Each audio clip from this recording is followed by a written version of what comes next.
Boa noite, gente boa. Que bom ver essa turminha, essa galerinha aí lá para baixo, né? É um privilégio muito grande poder dar esse conforto, essa estrutura para essas criançadas poder aprender da palavra de Deus também. E temos que dar graças a Deus pela equipe de professores que tem se envolvido tanto, né? A Clarete começou esse ministério, está passando para a Geisa e mais outras pessoas que se envolvem com isso. É algo muito bonito poder falar de Cristo para as crianças. E você, seja bem-vindo aqui nesta noite. Não sei qual a razão de você estar aqui. Se realmente você veio louvar a Deus, adorar a Deus, talvez você veio buscar alguma coisa para o seu coração. E se você for embora sem conseguir aquilo que você veio buscar, você não esqueça que Deus está com você. Deus ama você e Ele ama você com um amor eterno, por sempre. Você é filho amado, você é um filho perdoado e você é alguém especial.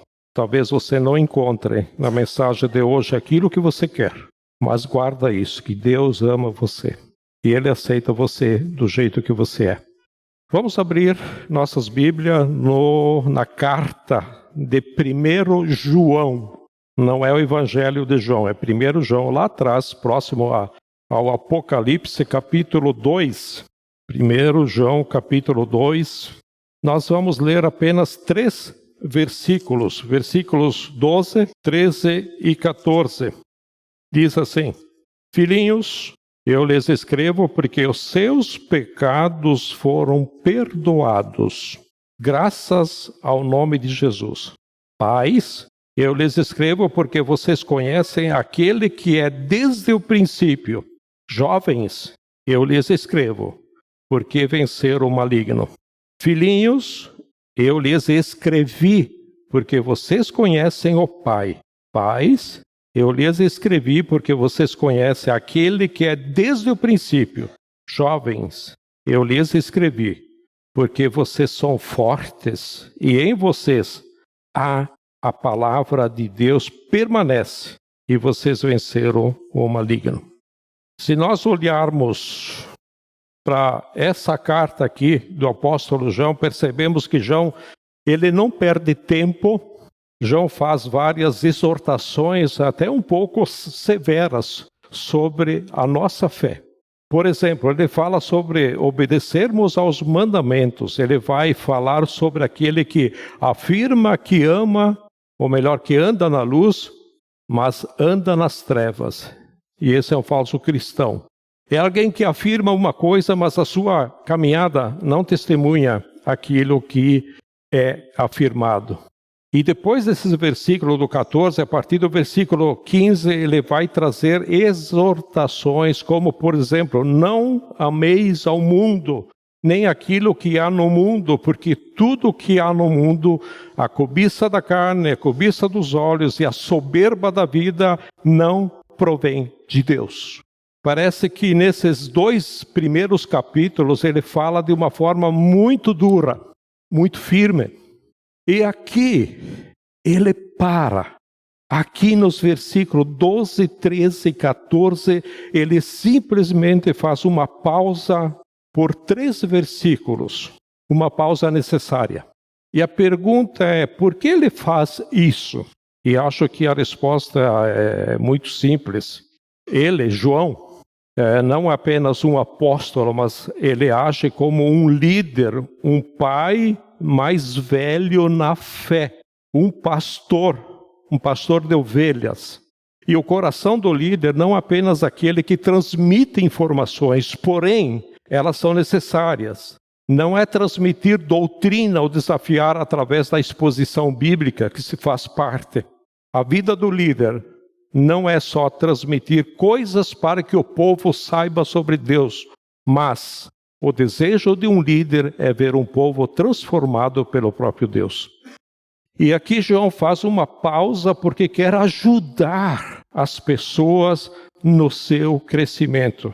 E aqui João deseja oferecer 3 coisas. Primeiro, conforto para os que se sentem condenados. Segundo, incentivo para quem crê que não vai conseguir. E terceiro, a declaração que a luta já foi vencida pelo próprio Deus. E dá para perceber nesses versos que há 3 públicos. O primeiro são os filhinhos, o segundo fala dos jovens e o terceiro fala dos pais.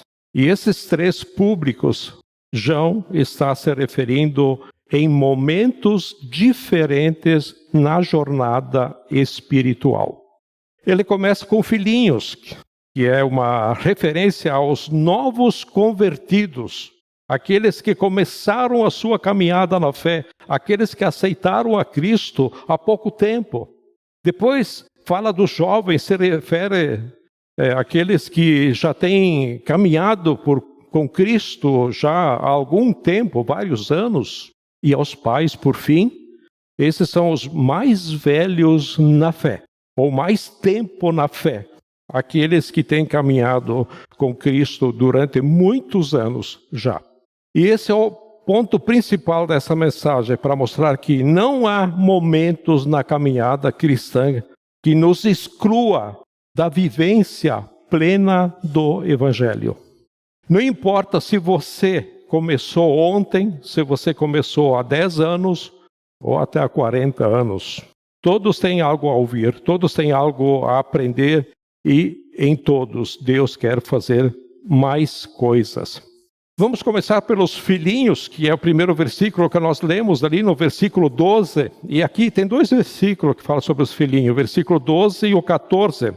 Começa assim: filhinhos, eu lhes escrevo, porque os seus pecados foram perdoados, graças ao nome de Jesus. O versículo 14, a primeira parte: filhinhos, eu lhes escrevi porque vocês conhecem o Pai. Até aqui. Qual é a mensagem fundamental para quem está começando a caminhar em Cristo? O que João quer que os novos convertidos entendam é: meus filhos, minhas filhas, saibam uma coisa: os seus pecados foram perdoados. É a verdade mais simples do Evangelho, mas é a verdade mais profunda do Evangelho. Porque sem perdão não há Evangelho. O Evangelho é a boa notícia. E qual é a boa notícia? Deus não permitiria que o pecado tivesse a palavra final sobre a sua criação, que somos nós, seres humanos. Agora, seres humanos, pecadores, caídos que somos, ou nós seríamos lançados para uma condenação eterna, ou Deus arrumaria um meio, um caminho para uma intervenção onde somente Ele, um Deus totalmente santo, poderia dar uma resposta a uma humanidade pecadora. E o que Ele faz? A boa notícia é que Deus veio. E veio em carne, em forma de carne. Foi assim que João começa o seu evangelho, lá na carta do evangelho, no começo do capítulo 1, ele começa, né? Ele diz que no princípio o verbo era a palavra, o verbo era Deus e o verbo estava com Deus. E na sua carta, nessa carta aqui, de 1 João, o capítulo 1, ele acrescenta algo mais. Né? Aquilo que vimos, ele diz, aquilo que nossas mãos apalparam, aquilo que tocamos era a palavra da vida, porque João teve a experiência de andar com Jesus. João tocou Jesus. João conversou com Jesus, por isso que ele declara isso. E aqui ele está falando de Cristo. E aqui João expressa ajuda para o nosso crescimento. Ele começa com os filhinhos, né?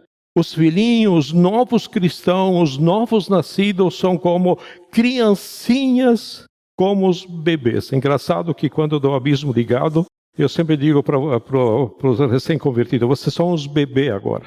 Né? E tem uns que querem já saber interpretar, mas eu gostaria de saber mais. Calma, eu sempre digo para ele: a mamãe, quando o bebê nasce, ela dá o quê? Ela não dá feijão, não dá carne, não dá polenta, né? Não, ela dá leite materno. depois de um tempo ela dá o quê?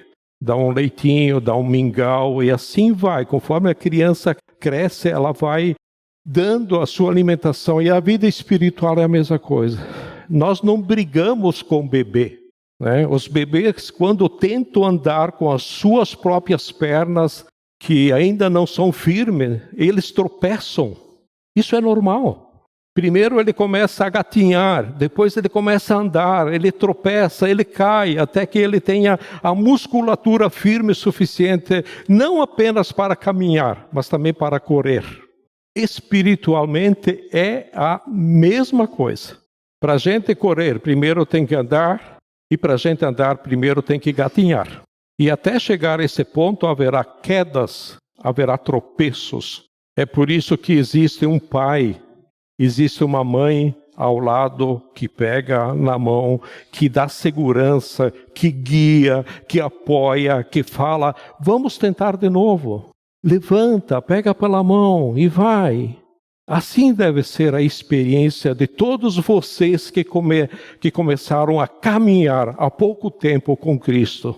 E eu sei que há estes aqui entre nós.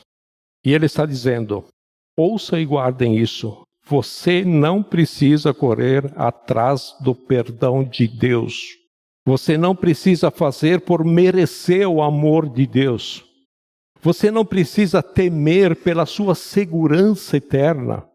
Você não precisa duvidar da verdade, da sua fé e da verdade do amor de Deus por você. Meu filho, minha filha, os seus pecados foram perdoados.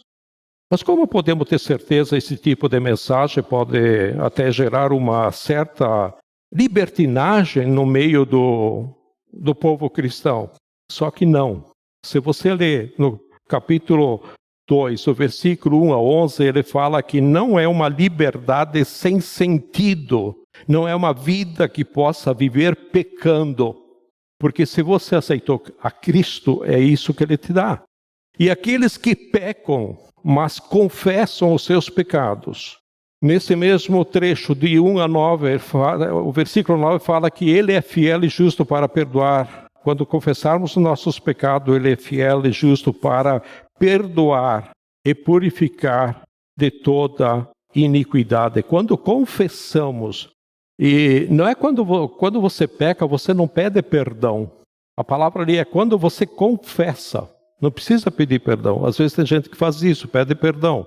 Não, você confessa. O que é confessar? Você reconhece que você ofendeu a Deus. Você confessa e reconhece aquela atitude que pisou na bola. Isso é confessar. Você confessou e segue a vida. Como posso ter esse nível de confiança? E no versículo 12, filhinhos, eu lhes escrevo porque os seus pecados foram perdoados. Mas o texto ele continua dizendo o quê? Graças ao nome de Jesus. Por isso que não é baseado nos nossos recursos, mas é por causa de Cristo. E a base da nossa salvação é Jesus. A base da nossa salvação não é esforço humano e nem o nosso mérito. Infelizmente foi colocado na nossa cabeça que cristão de verdade anda no caminho.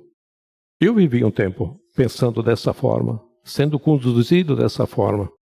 E o cristão de verdade é aquele que crê em Jesus. Esse é o cristão de verdade. E agora, através de nós, e principalmente do Espírito Santo, ele é ensinado a verdade, e essa pessoa vai andar na verdade do Espírito Santo. E não na verdade das pessoas. Olha, tem um comportamento, você tem que seguir umas normas de lei, você tem que seguir isso, tem que fazer aquilo, tem. Não. É o Espírito Santo que vai conduzir você. O que define se ela é filha de Deus ou não é a moral dela. É a fé dela. É onde ela põe a fé no lugar certo. Então nós não podemos acrescentar moralidade na fé. Não cabe a nós fazermos isso. Tanto que em Efésios capítulo 2, versículo 1, olha como nos esclarece isso. Diz, vocês estavam mortos em suas transgressões e pecados. Não é vocês estavam doentes, não é vocês estavam fracos, vocês estavam mortos. E o que é que um morto pode fazer em favor de si mesmo? A resposta é absolutamente nada. Deus, que é rico em misericórdia, vos deu vida em Cristo Jesus. Então, mais adiante ele diz, pela graça vocês são salvos pela fé, isso não vem de vocês, é um presente, é um dom de Deus para que ninguém se glorie. Tudo isso é feito por Jesus. Em João capítulo 10, versículo 27, 28 e 29, Jesus diz, as minhas ovelhas ouvem a minha voz, eu as conheço e elas me seguem. Eu lhes dou a vida eterna e elas jamais perecerão, ninguém as poderá arrancar, arrebatar, tirar da minha mão. O que está dizendo aqui? Você está seguro nas mãos de Cristo, é isso. E se isso não for suficiente, mas isso é o suficiente. 29. Meu Pai, que as deu para mim, é maior do que todos. Ninguém as pode arrancar da mão do meu Pai. Qual é a primeira coisa que todo cristão precisa saber e se lembrar, além de ter essa segurança? É que os meus pecados foram perdoados e isso não depende de nós, depende exclusivamente de Cristo. Eu sei que tem muita gente que tem uma luta muito grande com essa questão de pecado, às vezes por não estar esclarecido dessa forma. Agora ele vai para o segundo grupo.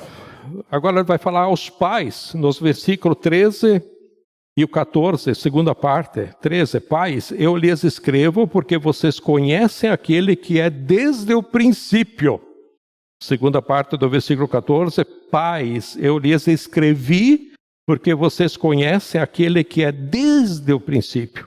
Aqui, ao invés de seguir uma ordem etária, onde podia ser filhinhos, jovens e pais, aqui está, filhinhos primeiro e pais depois, extremo oposto. Então, aqueles que começaram a vida cristã agora e aqueles que já têm uma vida caminhando com Deus durante muito tempo, se a tentação do coração, a tentação na mente do novo convertido, no começo da fé, pode ser duvidar do perdão dos pecados ou pode fraquejar no início da caminhada, que é muito normal acontecer isso, porque parece sendo tudo tão difícil para um novo cristão. A tentação dos mais experientes na fé é a acomodação.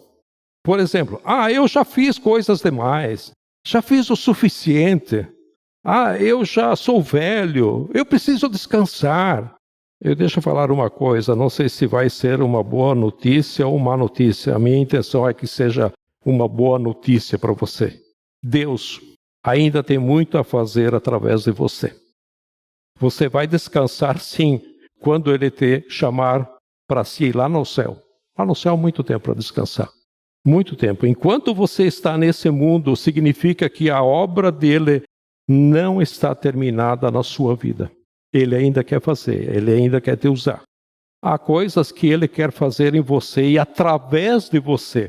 Por exemplo, eu já sou um homem de meia idade, de idade mais velho, tanto de idade como de vida espiritual. E quando eu era novo na fé, alguém teve paciência comigo, como vários aqui mais velhos na fé.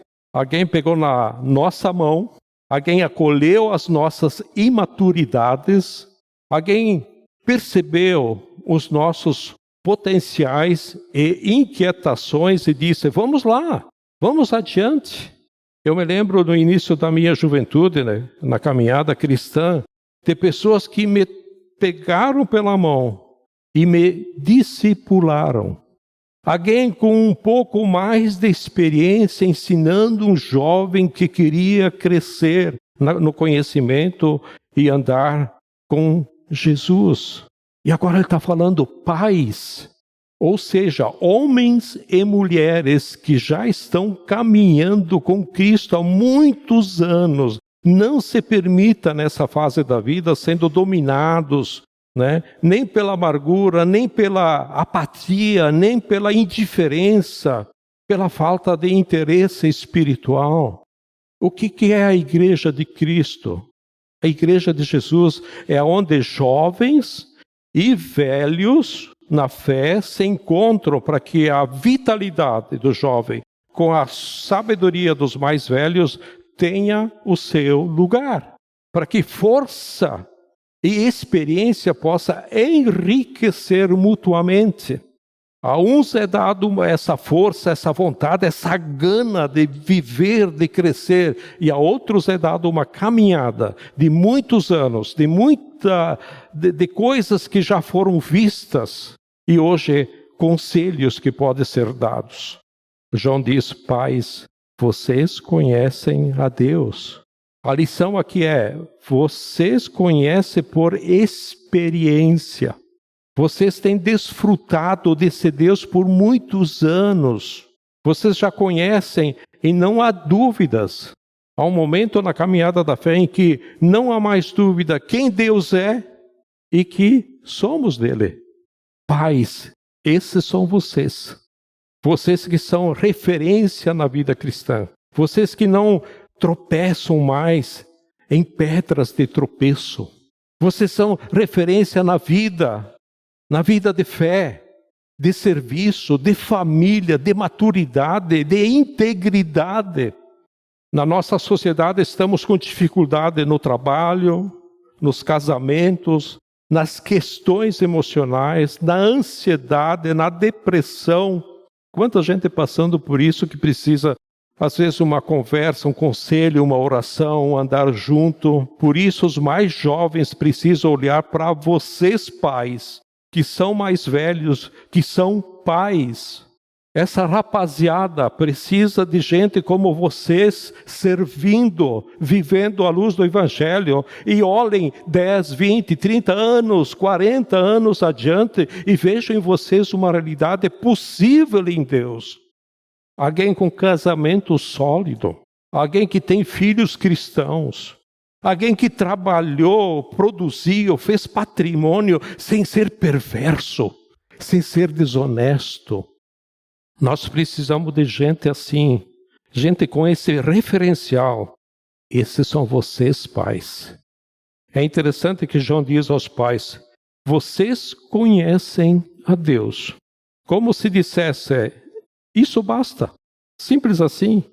Qual é o ponto alto da vida cristã? É conhecer a Deus na sua intimidade. Ponto alto da caminhada cristã é ter um profundo relacionamento com Deus. Por exemplo, olha como em Gênesis trata Enoque. Gênesis capítulo 5, versículo 24. O que diz aí? Enoque andou com Deus e já não foi encontrado, pois Deus o havia arrebatado. Gênesis não diz quase nada sobre Enoque, mas Enoque andou com Deus. Você quer um testemunho mais maravilhoso do que esse? O que Enoque fez? Falou de Deus para quantos? Construiu o quê? Que tipo de riqueza produziu? Casou com quem? Teve quantos filhos? Não fala nada disso aqui. Enoque andou com Deus. Esse é o maior testemunho possível. Ele andou com Deus de tal maneira que Deus disse: agora vem aqui. Agora você vai desfrutar da minha presença pela eternidade, sem passar pela experiência da morte. Por isso que aqui fala que ele foi arrebatado. Portanto, conhecer a Deus é o topo, é o ápice da vida cristã. Terceiro grupo, os jovens. Versículo 13 e 14, a última parte do versículo 13 diz: jovens, eu lhes escrevi porque venceram o maligno. 14, jovens, eu lhes escrevi, a primeira é jovem, eu lhes escrevo, porque venceram o maligno. O 14, jovens, eu lhes escrevi, porque vocês são fortes, e em vocês a palavra de Deus permanece, e vocês venceram o maligno. Aqui fala nem novos convertidos e nem os mais experientes na fé. Você que já caminha com Cristo 2, 3, 5, 10 anos ou até mais, faz parte desse grupo aqui. Por que João diz vencer o maligno? Porque essas pessoas que não são tão experientes, mas também não são as novas na fé, precisam saber dessa realidade. Os jovens são aqueles que encontram no momento mais ferrenho da batalha. Os jovens são aqueles que estão construindo vida, aqueles que estão se relacionando. E essa turma se torna um grande alvo do inimigo. Aqui João quer dizer, eu sei que as batalhas espirituais para vocês é muito difíceis, elas são desafiadoras. Sei que vocês se sentem fracos e não vão conseguir vencer, mas não duvidem da vitória de vocês. Não duvidem da vitória de vocês, porque a vitória não será conquistada por vocês. A vitória já foi conquistada por Cristo e porque vocês estão em Cristo e Cristo está em vocês. A vitória não é uma possibilidade, a vitória é uma garantia já concedida na cruz pelo Filho de Deus. Por isso que Paulo diz que nós somos mais que vencedores em Cristo Jesus. Quanta gente que gravou esse versículo e fala assim no correr dele, né? Somos mais que vencedores em Jesus. Mas ser vencedor não é o suficiente. Você pode perguntar. Vencer é ganhar uma batalha. E mais que vencedores significa, antes de começar a batalha, é saber que ela já está vencida. Por isso que a vitória cristã se manifesta sobre o maligno. Que vitória é essa? A vitória de Cristo Jesus. E no final do versículo 14, vocês são fortes. Quando é que vocês são fortes? Quando a palavra de Deus permanece em vocês. E vocês têm vencido o maligno. Guardem isso que eu vou falar. O diabo não pode ir contra quem nós somos. Ele quer atacar o que nós fazemos. Contra cada um de nós, o diabo não tem o que fazer. Como o diabo vai tocar em você? Impossível. Os nascidos, se você não é nascido é outra questão. Os nascidos de Deus, ele não toca. Nós somos intocáveis. 1 João capítulo 5, versículo 18. O que diz aí? Sabemos que todo aquele que é nascido de Deus não está no pecado. Aquele que nasceu de Deus o protege e o maligno não o quê? Não atinge. Algumas traduções dizem que o maligno não lhe toca. Eu não entendo porque certos grupos cristãos têm pessoas que vê demônio em tudo. Tem pessoas líderes que vê diabo em todas as pessoas. Espera aí, o que vamos fazer desse versículo aqui? A promessa é qual? Se você tem a Cristo, o maligno não lhe toca. Se lá há manifestações que falam, tem alguma coisa errada lá. E muito errada. Eu nunca enfrentei, até hoje, também não quero enfrentar uma questão de que alguém possesso ou coisa parecida. Porque a pessoa que vive isso aqui é promessa. Aqui é promessa de Deus que o maligno não lhe toca para quem é cristão. Quero esclarecer um pouquinho mais, se possível. O versículo 19 fala uma coisa bem interessante que nós precisamos ter. Sabemos que somos de Deus. Você tem dúvida sobre isso? Sabemos que somos de Deus e que o mundo todo está aonde? Sob o poder do maligno. Quem está em Cristo não está nessa condição. Então eu não entendo porque certos grupos, certas igrejas vê diabo em um monte de coisa e deita e rola e faz escambau e isso, aqui. Tem alguma coisa muito, muito, muito errada lá.